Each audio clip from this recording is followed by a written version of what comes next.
Hello, folks. My name is Travis, and welcome to this edition of Hope on Wheels. In this edition of Hope on Wheels, I want to talk about if you are a person that experiences a challenge, or if you prefer the term disabled, whichever you prefer. Um, if you have a job, how you can handle getting your taxes done without having to physically make an appointment, or at least my experience with it. And let me be clear. What I'm about to explain, I can't show you what I did because that would mean me showing my personal information, and I am not comfortable doing that, but I can discuss it. What that means is simple. As far as what I did is going to be pretty simple, and I'll just go through it, discuss it, and hopefully it's a helpful piece of information. I didn't even know you could do this. So that's why I decided to do a small video on this, talking about it. The the situation is such in the world right now that, given what we're dealing with, um, if you live in an assisted living situation like I do, that's licensed, there are certain things you have to take into consideration that most people wouldn't have to do.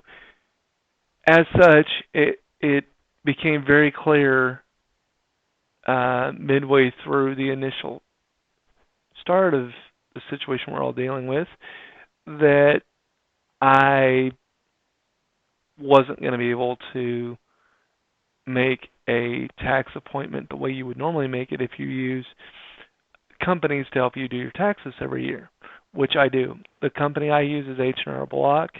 I've used them for years. They're very good. They're always courteous, and they always are very willing to help somebody with a disability, or again, as I like to call it, a challenge, get their taxes done. They're very understanding about my situation, and most of the ladies that work in the office that's near where I live know me by name now. I don't even have to say much else. But this year it became clear I was not going to be able to get to them to do my taxes. So I ended up going, oh no, what do I do? Because it's due, it's going to be coming due here. So what I ended up doing was I called H&R Block. I explained everything that I just told you, and I said I cannot physically get there, but I need to get my taxes done. How do we do this? They asked me if I had a computer. I said yes. They said, do you have a fax machine? I said no, I do not. I do have a copier, scanner, printer, though, and I can scan stuff in to my computer. And they said, okay, we can do it this way. You can email this particular person. They'll help you. And they told me who it was, and then sent me the email so I could get the exact email correct, because I didn't want to mess up. I scanned the documents into my computer, wrote an email out explaining my situation to the person, sent it in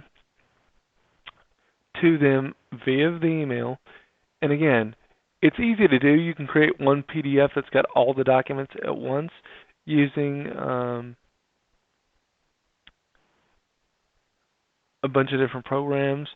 And what I might do a public assistance video, and when I do that, to show you how I report to my the public assistance office, I'll show you the program that I use.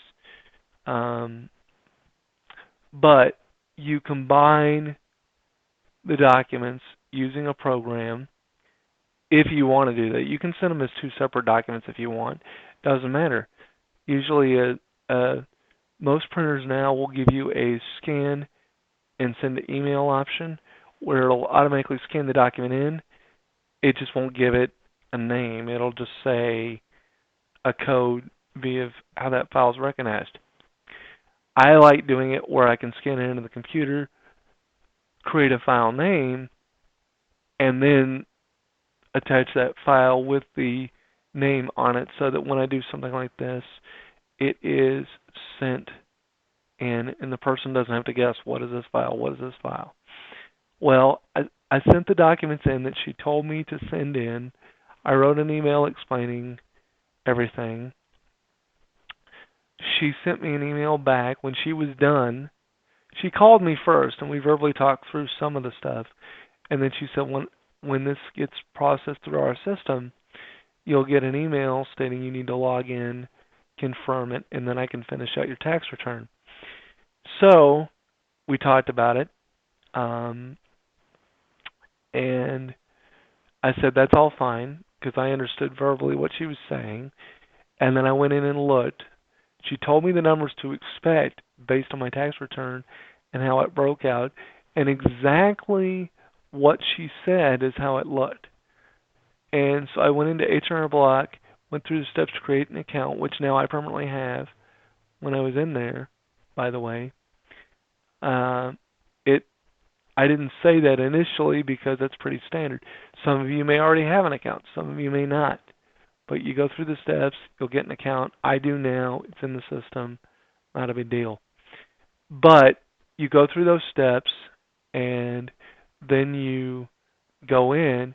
You can click on that year's tax return forms, and you just go through it, confirm it, sign where it needs you to sign, that sort of thing, send it in.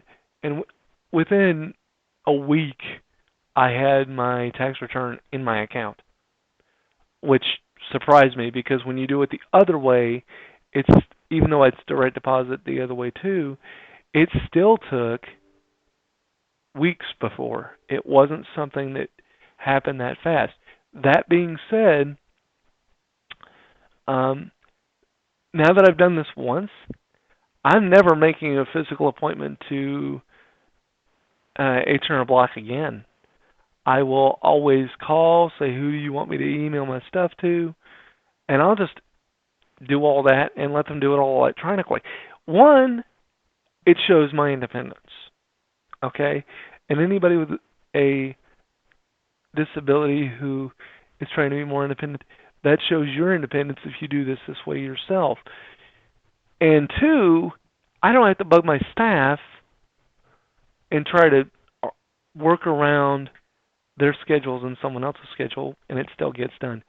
And three, I can literally sit and pull it up on my computer and look at it with the adaptive stuff that helps me function instead of trying to look at it on a, those forms that they write everything in small print. It's the same forms, but at least on the computer I can blow it up and visually see it and read through it and understand what I'm looking at. Sometimes when you go in and you do it in an office, if you have tracking issues like I do, if it's small print, you just have to ask 1,000,001 questions because it's hard for you to read through it. And they'll answer you, but I don't like having to do that. I like hearing the basics and then reading through it when I have to verify it. And then if I have a question, I can email my tax return individual back right there and say, what does this mean? What is this? Why is this? And they answer me, and then I can approve. Or if I don't have any questions, I just approve right there, and then it gets sent directly to me. Okay? I really, really like doing it this way. Another reason I should say is because it's faster. I mean, the minute you get your W-2, if you scan it into your computer and you have, as long as you have every other document you may need, and I'm not going to say all you need is your benefits form from the feds because every person is different. Some people get public assistance, some don't. and work, and some get Social Security only, like I do. It all just depends on your own situation. But if you scan it in and then send it in, it goes very, very fast. Very fast, actually. There is a app that you can get on your phone, by the way. And again, I would show it to you, but you have to type in personal information. But just type in Social Security or SSI um, in your iPhone or your Android phone, and it'll give you a app that will allow you to look up tax returns, or you can say tax return app. It should pop up, and you can track where your tax return is in the processing process too. It'll tell you what information you need to enter to find out your specific tax return and where it's at if you're doing direct deposit. Um, and I have that app on my phone. Honestly, between those two apps, or between those two things now, I love it because I don't have to worry about it. And if I'm curious, like how long is this going to take, they'll tell me what they estimate for the tax return. But then they will, then with the app, I can exactly track it and see where it is in the process. But anyway, that that's all I wanted to say, folks. If you have any questions or you'd like me to research something specific for the next video, and that's something I do want to say at the end of this one. You know, in the comments down below, please, guys, please, I'm asking, not because I can't come up with ideas for videos, but I want to make my channel is not about just me coming up with topics and talking about it. My channel is also about if there's something that my viewers want me to talk about or see, if I can find information for them to help them out. That's what this channel is about, folks. So if you have any ideas, you can leave them in the comments down below, and I will gladly look into doing a video on a topic for you guys, because that's one of the main reasons I created this channel in the first place, folks, was to help. And that doesn't mean that I have to be the one that comes up with all the topics. I'd love feedback from you guys. Like, what would you want me to do a video on? You know, because I'd love to hear from my viewers what they like, and two, what they would like me to do that I haven't done. So keep that in mind, folks. Leave suggestions and whatnot in the comments for videos you'd like to see. Another way you can do that or get a hold of me if you want to talk to me directly is you can email me at tnoah, that's TNOAH, all lowercase, at hopealaska.org, and email me that way, and we can talk, and I can help you through all sorts of situations. That's what my job is. Or you can just leave me a suggestion in my email box. I welcome it, folks. Have a great day, and God bless, and I will definitely see you in the next one.